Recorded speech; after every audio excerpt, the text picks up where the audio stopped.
Hi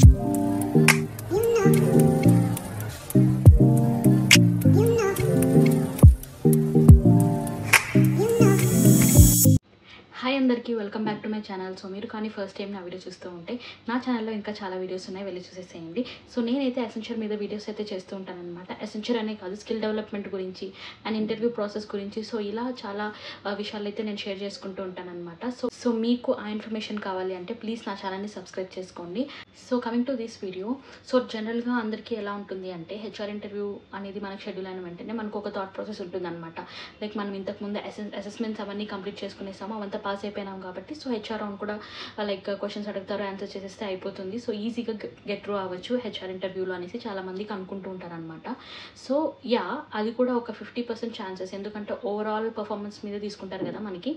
so అలా assessments కానీ communication rounds కానీ ఇవన్నీ మంచిగా చేస్తే సో ఓకే, హెచ్ఆర్ రౌండ్ కూడా కొంచెం ఈజీగా ఉంటుంది అనుకోవచ్చు. కానీ most of the people like ఎంత మంచిగా పర్ఫామ్ చేసినా కానీ హెచ్ఆర్ రౌండ్లో మొత్తం పోతుందన్నమాట. ఎందుకంటే ఇర్రెలవెంట్గా మనం ఆన్సర్ ఇవ్వడం, సో కొన్ని మిస్టేక్స్ చేయడం వల్ల హెచ్ఆర్ రౌండ్ అనేది క్యాన్సిల్ చేస్తారు. సో కొంతమంది హెచ్ఆర్స్ ఎలా ఉంటారంటే లిబరల్గా ఉంటారనమాట. లైక్ వాళ్ళకి ఏంటి, జస్ట్ కమ్యూనికేషన్ చెక్ చేస్తారు అండ్ మనం ఎంత కాన్ఫిడెంట్గా ఉన్నామో చెక్ చేస్తారు. బట్ కొన్ని హెచ్ఆర్స్ మాత్రం చాలా పర్టికులర్గా ఉంటారనమాట. వాళ్ళు మన బిహేవియర్ కానీ మన మేనర్స్ కానీ సో ఇవన్నీ కూడా చెక్ చేస్తూ ఉంటారు.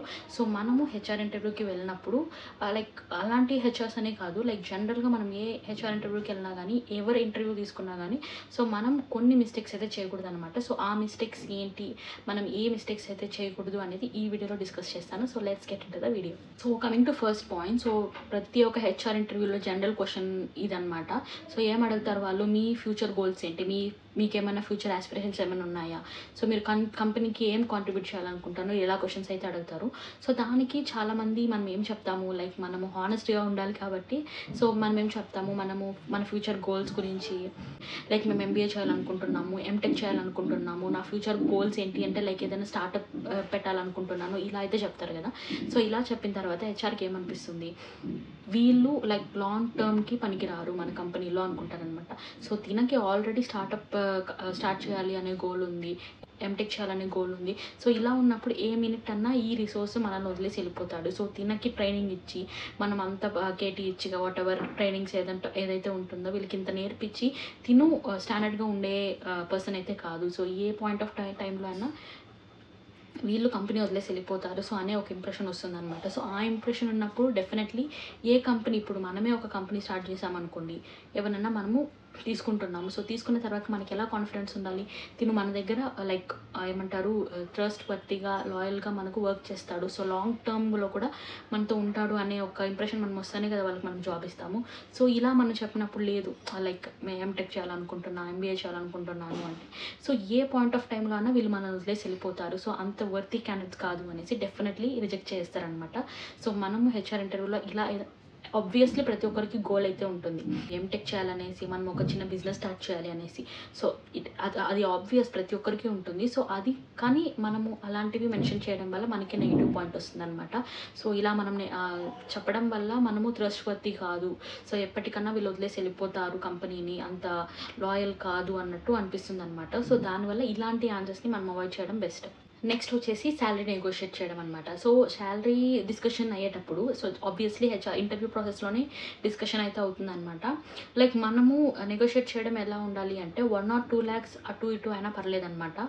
కానీ లైక్ 5 lakhs 10 lakhs అక్కడ వాళ్ళు ఇచ్చేది ఆల్రెడీ అంటే ఆబ్వియస్లీ మనము ఫస్ట్ లెవెల్ సెకండ్ లెవెల్ ఇవన్నీ క్లియర్ అయ్యేసి హెచ్ఆర్ ఇంటర్వ్యూకి వచ్చినాం కాబట్టి సో డెఫినెట్లీ మనకు ఉంటుంది, ఎలా అన్నీ క్లియర్ చేసుకున్నాం కాబట్టి మనం శాలరీ నెగోషియేట్ చేస్తాము, లైక్ మనము డిస్కషన్ అయితే పెడతాము అనేసి. కాకపోతే ఆ డిస్కషన్ ఎలా ఉండాలి అంటే మనకు ఆల్రెడీ శాలరీ స్ట్రక్చర్ చూసేసి మనం జాబ్ అప్లై చేస్తుంటాం. సో ఒక 10 LPA ఇచ్చే వాళ్ళ దగ్గరికి వెళ్ళి నాకు 20 LPA కావాలి, 16 LPA కావాలి ఇలా చెప్పామనుకోండి, డెఫినెట్లీ వాళ్ళైతే మనం రిజెక్ట్ చేస్తారనమాట. సో వాళ్ళకి అంత బడ్జెట్ ఉంటే వాళ్ళు ఇంకా హై లెవెల్ వాళ్ళు తీసుకునే వాళ్ళు కదా, ఎందుకు మన దగ్గరకు వస్తారు. సో నెగోషియేట్ చేయొచ్చు, లైక్ అరౌండ్ 1 or 2 lakhs, వాళ్ళు 10 lakhs ఇస్తున్నారు అంటే మనం 12 lakhs కావాలి, 14 lakhs కావాలి ఇలా అడగచ్చు అనమాట. మనం ఓవర్గా లైక్ 20 lakhs కావాలి, 25 lakhs కావాలి అంటే డెఫినెట్లీ రిజెక్ట్ చేస్తారు. ఎంత మంచి క్యాండిడేట్ అయినా కానీ వాళ్ళకి బడ్జెట్ అయితే ఉండాలి కదా తీసుకోవడానికి. సో వాళ్ళ బడ్జెట్ లేనప్పుడు మనం ఎక్కువ అడిగే కొద్దీ ఇంకా మనకి అదే నెగిటివ్ పాయింట్ అనమాట. సో ఎంత మంచిగా పర్ఫామ్ చేసినా కానీ శాలరీ డిస్కషన్ దగ్గర కూడా కొంచెం మనము కొంచెం అటు ఇటు చూసి డిస్కషన్ పెట్టాలన్నమాట. లైక్ 1 or 2 lakhs అయితే ఓకే. సో మరీ ఓవర్ బోర్డ్లో లైక్ 20 lakhs కావాలి, 30 lakhs ప్యాకేజ్ కావాలి అంటే there is high chances that they can reject you. So next ఏంటి అంటే లైక్ లెవెల్ 1, లెవెల్ 2, లెవెల్ 3 ఇలా ఉంటుంది కదా హెచ్ఆర్ ఇంటర్వ్యూ కన్నా ముందు. సో మీరు అలా లెవెల్ 1, లెవెల్ 2 మంచిగా పర్ఫామ్ చేసేసి ఒకవేళ లెవెల్ 3 and 4 మీరు యావరేజ్గా పర్ఫామ్ చేశారనుకోండి.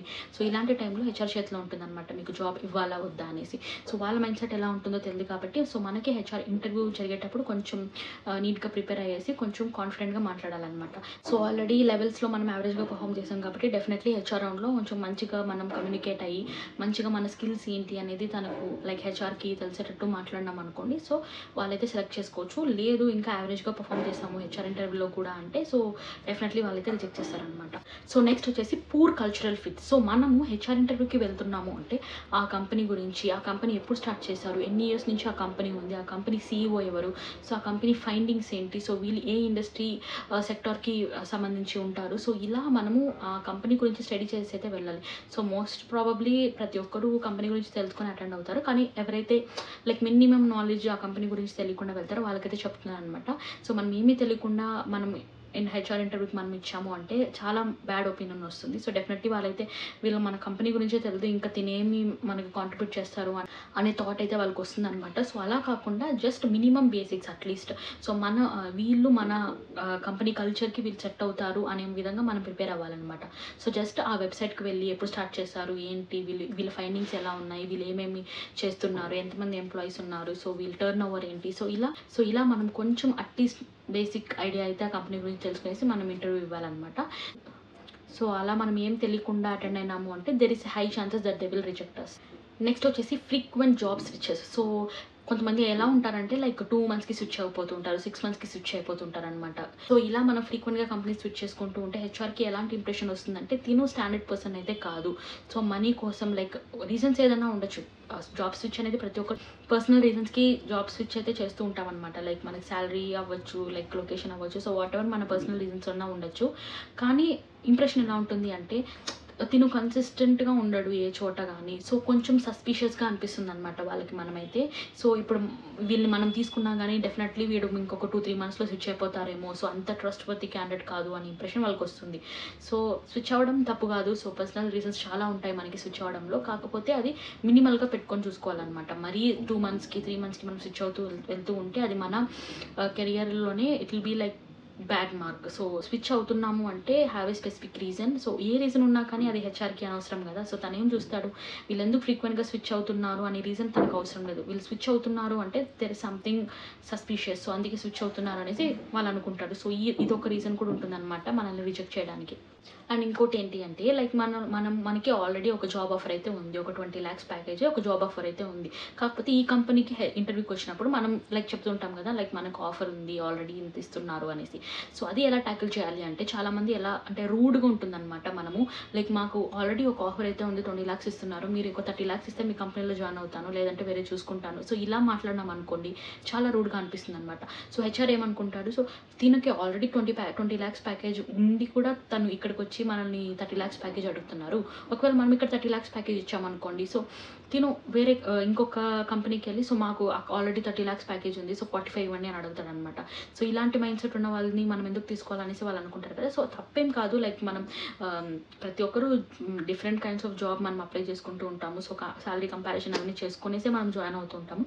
కానీ ఇది మంచిగా ట్యాకిల్ చేయాలన్నమాట. లైక్ సో ఆల్రెడీ పైప్లైన్లో ఉంది, సో ఆఫర్స్ అయితే వస్తున్నాయి. సో మీరు ఆల్రెడీ నా టాలెంట్ అయితే చూసారు, సో నా టెక్నికల్ స్కిల్స్ అయితే చూసారు. సో ఈ స్కిల్కి మీరు ఈ ప్యాకేజ్ ఇస్తే మంచిగా ఉంటుంది. సో మా ఆఫర్ అయితే ఆల్రెడీ ఉంది, ఒకవేళ మీరు ఈ ఆఫర్ ఇస్తే మీ కంపెనీ మీద నాకు మంచి ఇంప్రెషన్ ఉంది కాబట్టి మీరు ఇస్తారనుకుంటున్నాను. సో మీరు ఇస్తే మీ కంపెనీలో జాయిన్ అవ్వడానికి it feels very good for me అన్నట్టు లైక్ మనం ట్యాకిల్ చేస్తూ చెప్పాలన్నమాట. సో రూడ్గా మాకు ఆల్రెడీ ఆఫర్ ఉంది, సో దానికన్నా ఎక్కువ ఇస్తేనే మీరు దాంట్లో జాయిన్ అవుతాము, లేకపోతే మాకు అవసరం లేదు అన్నట్టు మనం మాట్లాడకూడదు అనమాట. సో పొలైట్గా కొంచెం లైక్ కంపారిజన్ చేసుకునేసి ఇంత ఇస్తే మీరు బాగుంటుంది అనే డిస్కషన్ మీరు పెడితే సో వాళ్ళు కూడా ఆలోచిస్తారనమాట. సో అలా కాకుండా మనం రూడ్గా ఫేస్ టు ఫేస్ అలా చెప్పామనుకోండి, సో డెఫినెట్లీ వాళ్ళైతే మొహం పైన రిజెక్ట్ చేస్తారనమాట. నెక్స్ట్ వచ్చేసి నెగిటివ్ రెఫరెన్స్ అనమాట. సో మనం ఎవరైనా రెఫరెన్స్గా పెడుతున్నాము రెజ్యూమ్లో అంటే సో వాళ్ళు అప్ టు ద మార్క్ ఉండాలి. సో రిలవెంట్గా ఉండే వాళ్ళని మనం రెఫరెన్స్ అయితే ఎప్పుడు పెడుతూ ఉండాలన్నమాట. సో మీ రెజ్యూమ్లో మీ రెఫరెన్స్ని చూస్తారు, సో వాళ్ళకైతే కాల్ చేస్తారు. ఒకవేళ సో వాళ్ళైతే కాల్ లిఫ్ట్ చేయకుండా ఇర్రిలవెంట్గా వాళ్ళు ఆన్సర్స్ ఇస్తున్నారు అంటే అది నెగిటివ్ ఇంప్రెషన్ అవుతుంది అనమాట మీ మీద. సో రెఫరెన్స్ ఎప్పుడైనా తీసుకుంటున్నారు అంటే వాళ్ళు మీ డొమైన్కి కొంచెం రిలవెంట్గా ఉన్నట్టు అండ్ వాళ్ళు like up to the mark ఉన్నట్టు చూసుకోండి. సో రెఫరెన్స్ కొంతమంది ఎలా ఉంటారంటే రెఫరెన్సెస్ చేసి పట్టించుకోకుండా ఉంటారనమాట. సో అలా ఉన్న వాళ్ళ రెఫరెన్స్ మీరు తీసుకున్నా తీసుకోకపోయినా ఒకటే.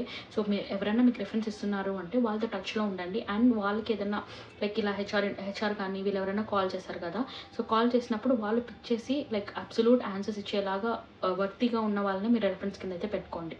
సో నెక్స్ట్ లాస్ట్ వచ్చేసి సాఫ్ట్ స్కిల్స్ అనమాట. సో హెచ్ఆర్ ఇంటర్వ్యూలో మనకు నార్మల్లీ ఎలా ఉంటుంది, కమ్యూనికేషన్ చెక్ చేస్తారు, ఇంటరాక్షన్ చెక్ చేస్తారు, వెరిఫికేషన్ చేస్తారు, సో ఇలా అనుకుంటాం కానీ సాఫ్ట్ స్కిల్స్ అనేది కూడా చాలా ఇంపార్టెంట్ థింగ్ అనమాట. సో మనకి ఎంత టెక్నికల్ నాలెడ్జ్ ఉన్నా, ఎంత కోడింగ్ నాలెడ్జ్ ఉన్నా, ఎంత వర్క్ అనేది మనం ఎంత త్వరగా చేస్తాము ఇవన్నీ కాదు. So communication skills and soft skills అనేది చాలా ఇంపార్టెంట్ అనమాట. ఖచ్చితంగా వాళ్ళు హెచ్ఆర్ రౌండ్లో తిను వర్తి క్యాండిడేటా లేదా, సో టీంలో తిని ఎలా పర్ఫామ్ చేస్తాడు, ఒక టీమ్ లీడ్ మన పొజిషన్ ఇస్తే తిని ఎలా పర్ఫామ్ చేస్తాడు, ఒక టీమ్ని ఎలా లీడ్ చేస్తాడు, సో ఏదైనా క్రిటికల్ సిచ్యువేషన్ వచ్చినప్పుడు ఎలా సాల్వ్ చేస్తాడు, సో ఇలాంటివన్నీ చెక్ చేస్తారనమాట. సో ఇది చాలా మెయిన్ థింగ్ హెచ్ఆర్ రౌండ్లో. So most of the HR రౌండ్లో ఇది మేజర్గా చెక్ చేస్తారనమాట సాఫ్ట్ స్కిల్స్ అనేది. సో మనము హెచ్ఆర్ రౌండ్కి వెళ్తున్నాము అంటే communication skills and soft skills అనేది మేజర్గా చూసుకోవాలన్నమాట. సో ఇవి ఉంటుంది మోస్ట్లీ రీజన్స్ అనమాట. హెచ్ఆర్ రౌండ్లో మనం ఎందుకు క్వాలిఫై అవ్వలేదు అంటే మోస్ట్లీ ఇదే రీజన్స్ అనమాట. సో జనరలీ మనము హెచ్ఆర్ రౌండ్ వరకు వెళ్తున్నాము అంటే డెఫినెట్లీ మనకు జాబ్ ఇంకా వచ్చినట్టే అనమాట. బట్ లైక్ రియర్ కేసెస్లో హెచ్ఆర్ ఇంటర్వ్యూలో పోతుంది అంటే మోస్ట్లీ ఈ రీజన్స్ అయితే ఉంటుందన్నమాట. మనం సో ఇలా మనం చేసే కొన్ని మిస్టేక్స్ వల్ల అయితే హెచ్ఆర్ రౌండ్ అయితే మనకు పోతుంది అనమాట. సో ఈ మిస్టేక్స్ని రిపీట్ చేయకుండా మనం మైండ్ఫుల్గా ఇంటర్వ్యూ ఇచ్చాము అంటే సో డెఫినెట్లీ హెచ్ఆర్ ఇంటర్వ్యూ అనేది చాలా ఈజీనే. So that's it guys for this video. So hope you all like this video. So ఈ వీడియో మీకు నచ్చినట్టయితే ప్లీజ్ నా ఛానల్ని సబ్స్క్రైబ్ చేసుకొని ఈ వీడియోని లైక్ చేయండి. So bye guys.